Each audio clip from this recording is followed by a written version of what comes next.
Good morning. It's Ladena Bough from Stockton, Missouri. And I have my guest here today, Marcia Holland. She was actually here 2 weeks ago, but we had computer issues and broadcast issues. And y'all missed a wonderful testimony. It was absolutely amazing. So I asked her to come back and tell us all again. I don't know if she wants to go through all of this twice because it was kind of emotional last time, but I'm sure she'll make it through. Yes. Marcia has a ministry called Clean Sweep Ministries. She's had it since 2014. And you take in um, drug addicts, people off the street. They all come into your place for counseling and for ministry, and you help care for them.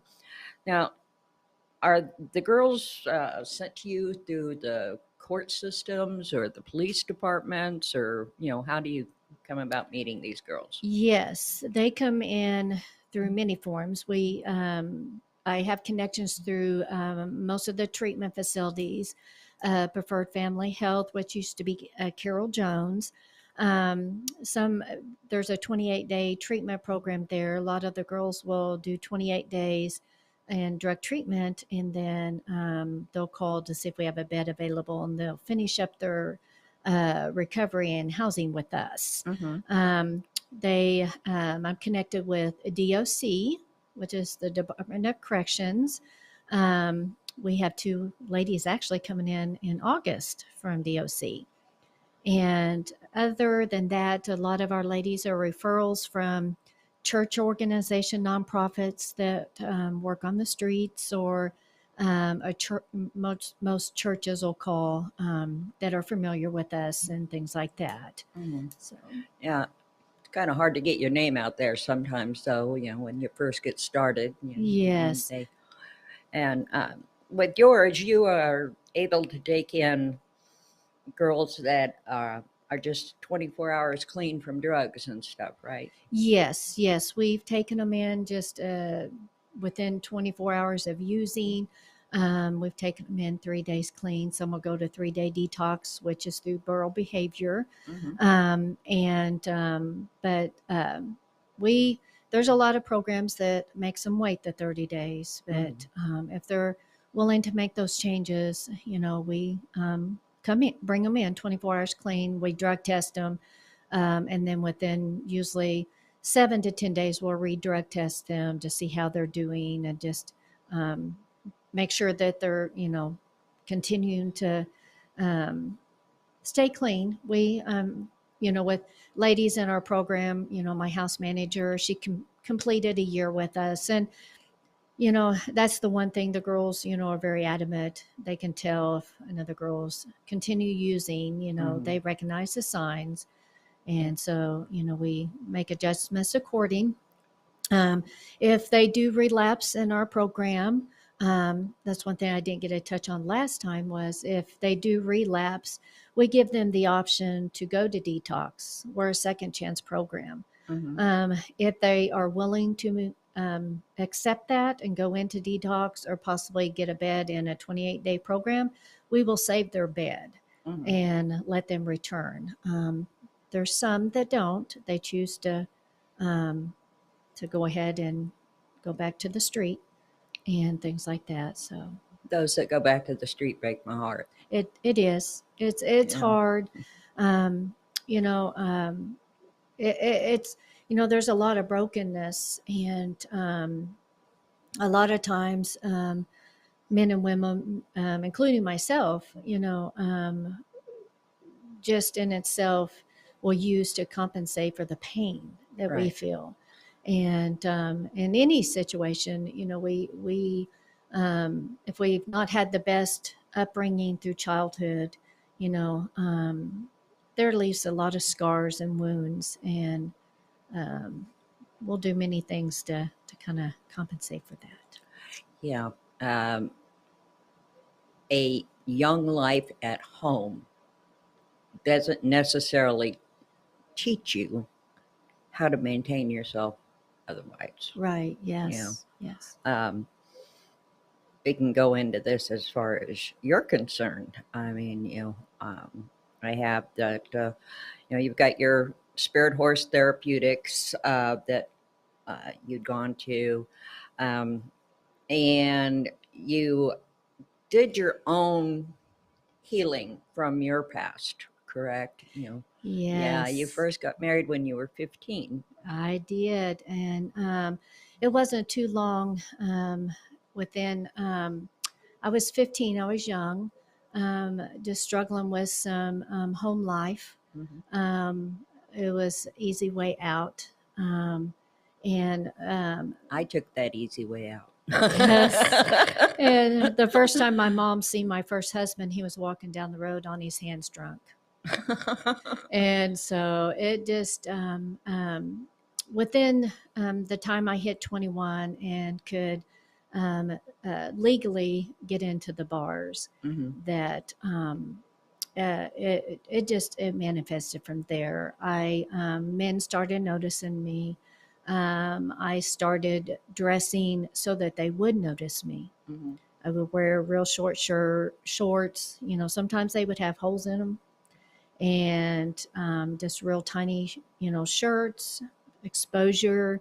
You know, that's I was looking for something, Right. and they would recognize the things Yeah. that I needed. So, Yeah. You and you needed attention. You needed yes, somebody to notice that you were yes, yeah. there.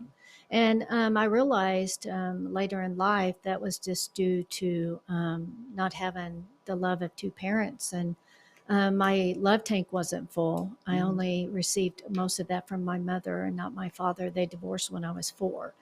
So searching for that extra love came from men. Hmm. And so throughout my marriage, the first marriage, once I could hit the bars and started, it elevated from there. I went straight into adultery. Hmm. I stepped out on my first marriage.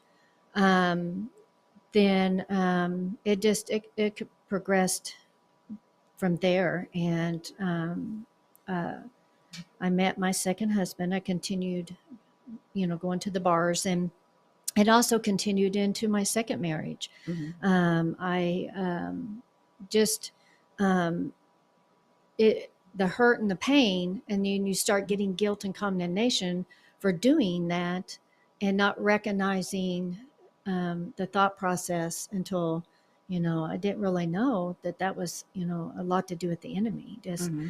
and throughout that marriage, I my second marriage. It went to a totally different level. Hmm.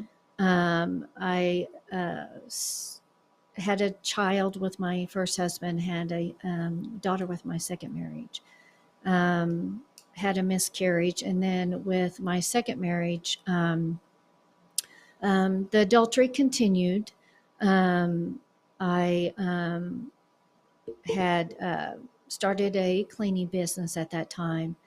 And all it took, I was still going to the bars, Hmm. leaving my family at home, um, living a double life, the mom, the wife, and then, The ones the neighbors saw and the ones correct. that And then, you did otherwise. yes, yes. And one night, I was at the bar and with some friends, and there was a gentleman that came in. I was always attracted to the bodybuilders, the big guys. I was real fit, always in the gym. I struggled with eating disorder for over a year. I starved myself. That was due to the pain. Hmm. I was really blessed. I didn't stay into the eating disorder. I was able to pull myself out. I physically got down to like a size 0.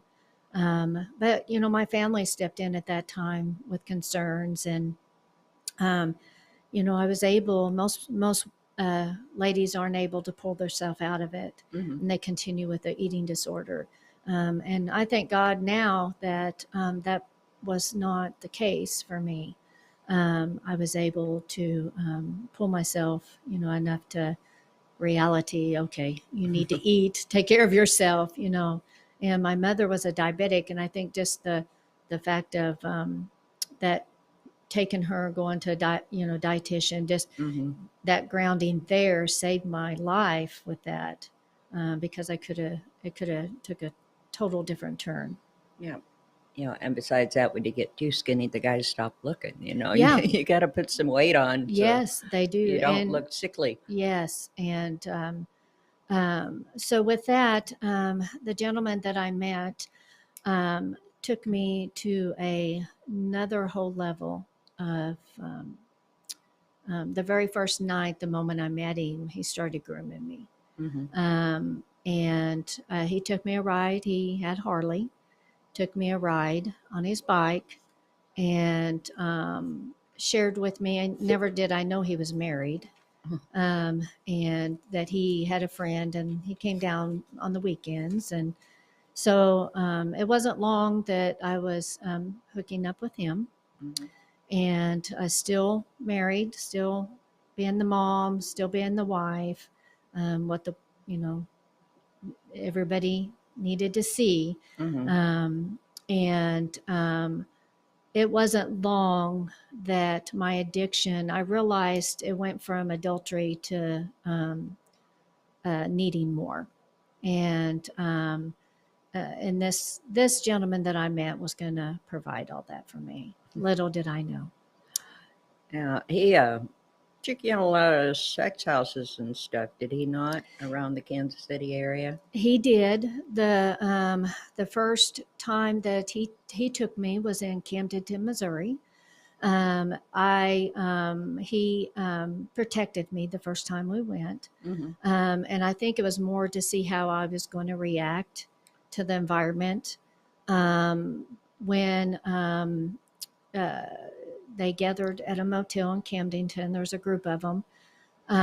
We went into they had a live band, um, and I'm assuming that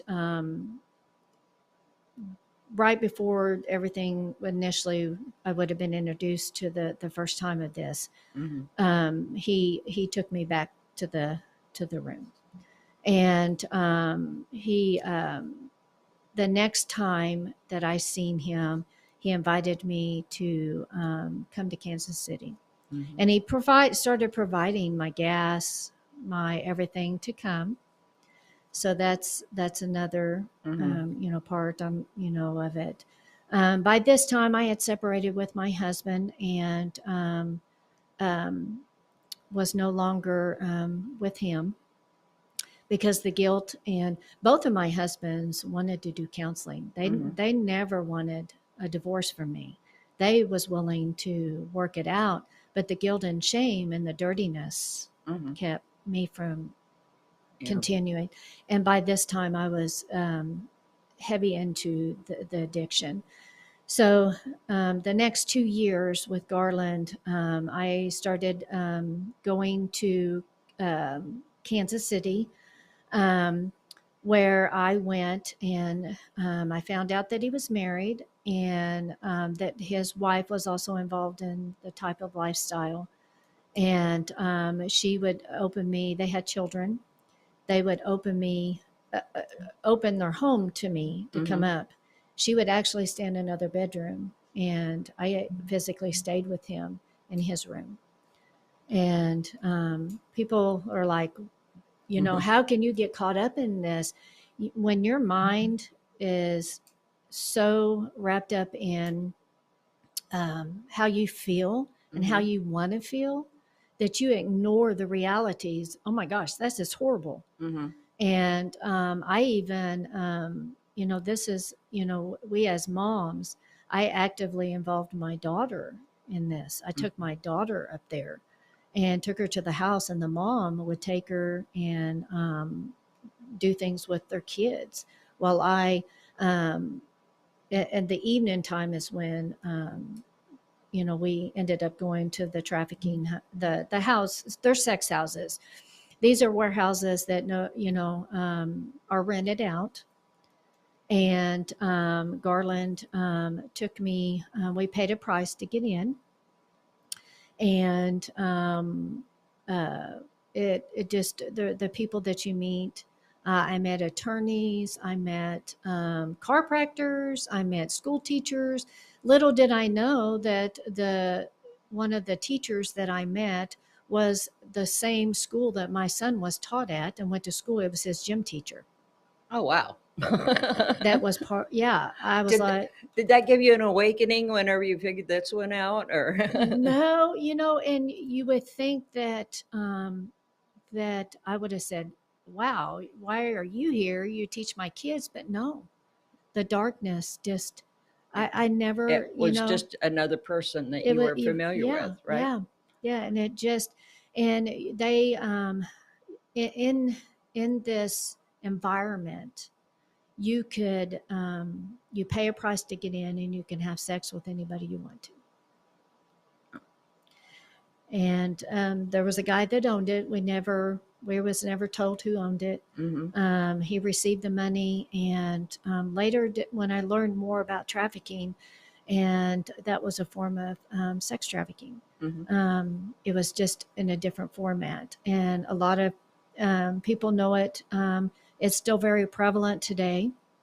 Um, there's a lot of people that know it as swinging, and Mm-hmm. this is a different form. They take it to a different level, and uh, so within the time, um, he started to be in a very abusive, and just showing some signs of, this is where God just started showing me. Just there was things starting to happen that I didn't recognize later down in my life, that these were just God intervening in my life. Mm-hmm. Um, the weekend that I was scheduled to go back up there and go back, there was a couple that night that had approached me, this and offered me quite a bit of money. And as a single mom, trying to be a single mom, it was more money than I could make in a week. Yeah. And it was just the simple fact that the wife really liked me, and they were going to they offered me $500 to come back for the weekend and Mm-hmm. stay with them. So that would have been another avenue that I would have started taking if God hadn't intervened. Mm-hmm. That was very good money. So there was another form of this starting, which would have been, Right. starting into prostitution. I was gonna go. I agreed to it. Um, had not received any money for it at the time. Mm-hmm. The next weekend, Garland came down, and he had been showing some signs of disaggression and things like that.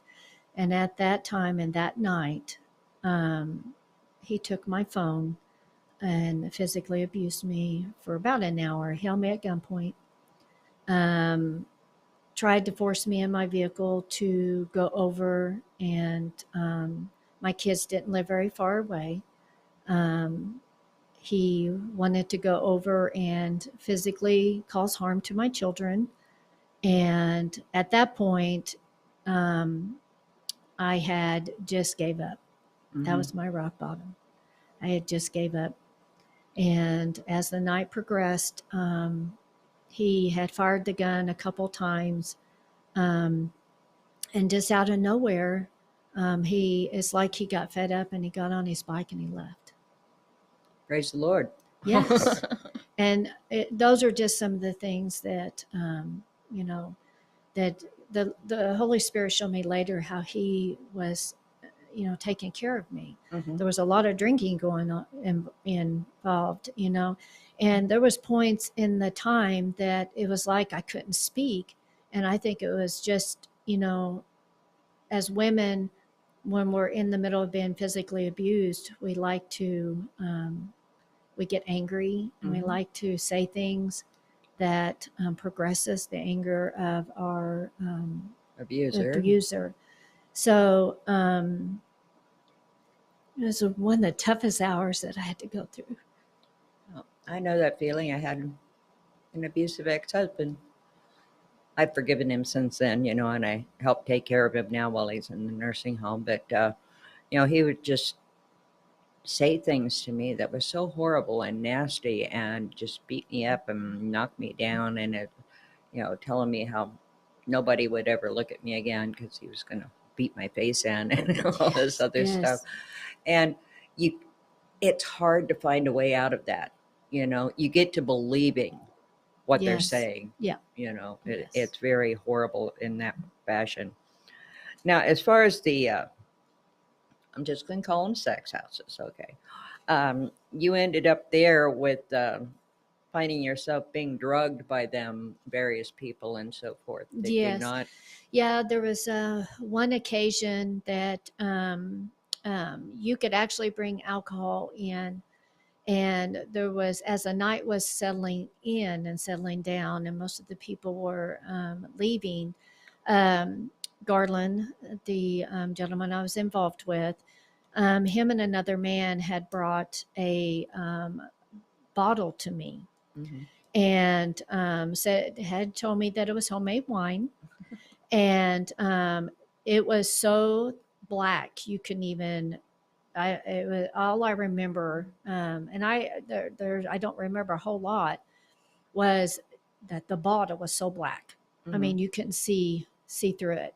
And so I did. I mean, I had been drinking, so I went ahead and took another drink. Hmm. And within 30 minutes, I didn't know hardly where I was at. There happened to be another lady there, and I went to sit with her. And as I sat there and it progressed and progressed, she asked me, she said, "How are you okay?" And I said, "No, I'm not." Hmm. And I said, "I feel really weird, and I don't know where I'm at." At this point, she called. I vaguely remember her calling Garland over there, and him telling her that I was okay and that they would take care of me. And it was by the grace of God that she stayed with me. Hmm. And he was very angry that she would not allow him to take me. She actually walked me out with him to his truck Hmm. and made sure that the other man was gone. But at that point, when I he um, took me back to his house, he was angry, told me I had ruined everything for him, and I realized I didn't sleep all night. Hmm. I had no idea. Um, uh, I've had several people tell me that it was probably acid Yeah. that they put in it.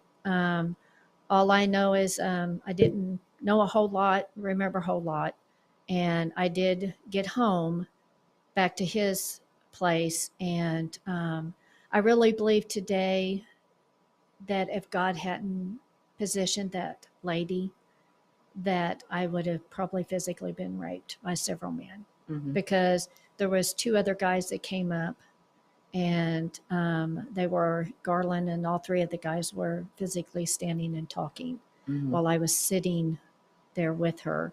And uh, but um, it just, from there down, uh, it just, the progression of things. And Hmm. um, I'm thankful because it went downhill from that, and I never had the opportunity. I never went back.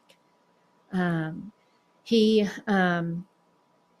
Within the time that I got away from him, and I met my husband now, and I was still in very, doing my cleaning business that I had started, and it was Hmm. very profitable and doing well.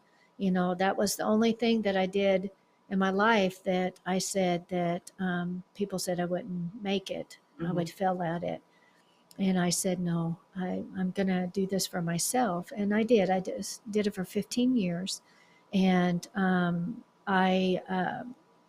at that time, I was cleaning my current husband's family's, his grandparents and his mom's home. Hmm. And that's how I met him. And that was just the beginning stages of God starting to move in my life and his life. We still drank. And it probably wasn't within 2 years I had met spirit horse at a farm fest, Mm-hmm. and we were changing our ways, and just just a lot of reality was hitting me. um, uh, Garland was still contacting me, just but I just didn't have any contact with him.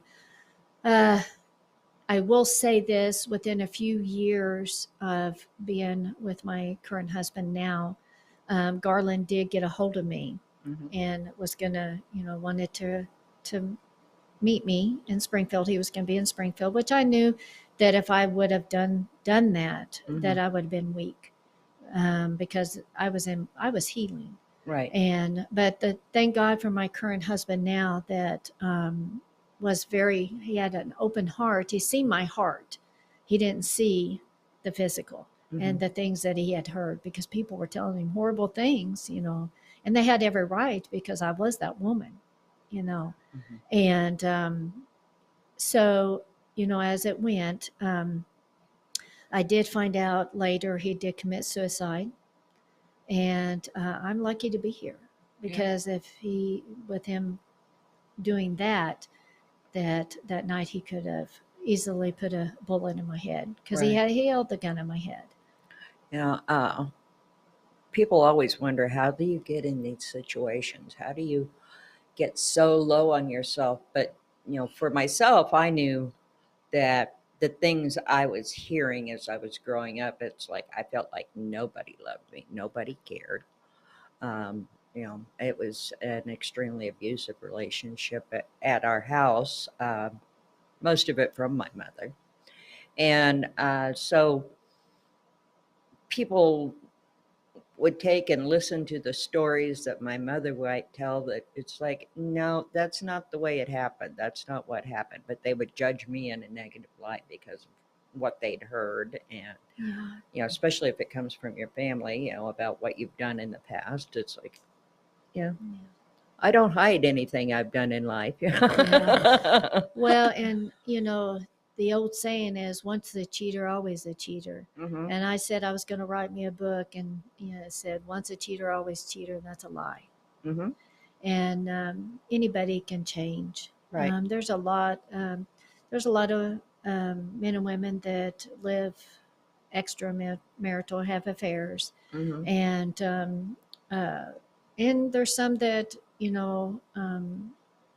will see their wrongs, and come out of it, and then there's a lot that don't. But mine just needed more feeding, Hmm. just that demon just needing more, and just that it took me to another whole different level of just committing adultery on my husband's, Hmm.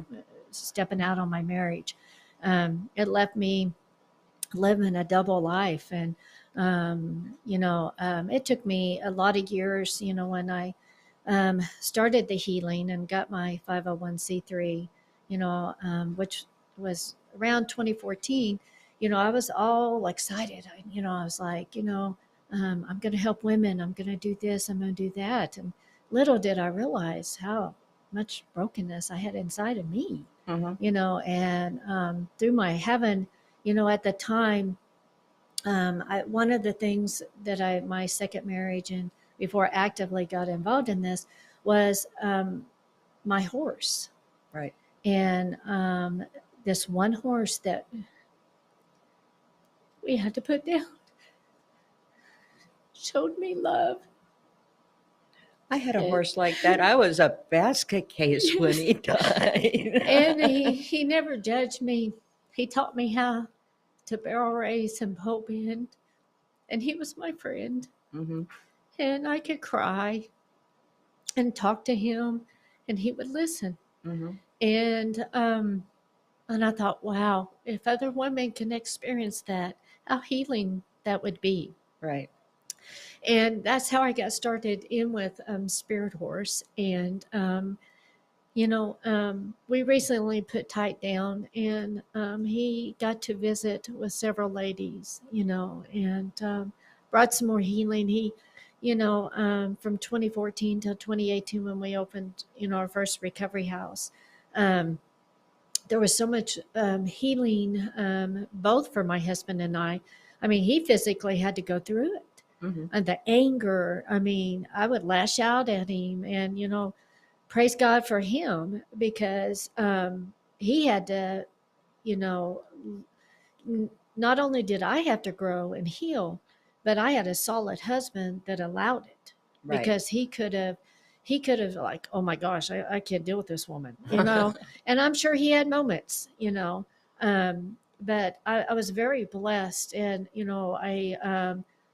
uh, when I met, my father-in-law, Reverend Bruce Pearson, um, people don't realize I didn't have a father. I had father-in-laws in my marriage that were very um, instilled in me, but Bruce really um, was a great leader for myself. Even, Hmm.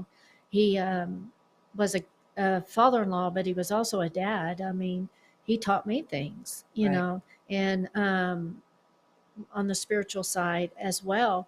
And I'm really blessed that, you know, it took perseverance and obedience. And, I attended Sac River Cowboy Church for 10 years, because I had to grow. I had to, not only did I have to grow in the word, but I also had to learn the wiles of the enemy, Right. how he still wanted to use my weakness that I was healing from, and tried to cause harm for my marriage. I mean, he tried to set me up with just someone in church, a man in church, Hmm. and thank God that through my obedience and uh, just growing, that I was able to recognize things, and able to talk to my husband and say, hey, um, we would take time. If I needed to go away, I was getting overwhelmed, we would do those things. Hmm. And we don't, you know, it is like a military. And I use that term because in the military, when they take our soldiers and discipline them, that is, they're training them to be Right. soldiers. And God, and through the word of God, we're training ourselves to be soldiers for God Right. through our testimony. And I knew all that broken mess was going to be something for somebody. Right. And I'm hoping one day to be able to go to churches and share um, adultery, sexual immorality, prostitution, trafficking. Um, we don't talk enough about it. No. We don't talk about women. We have a tendency, men as well, we're trained as Christians to women and women, men and men. So, I haven't had an opportunity. There's men that get trafficked as well.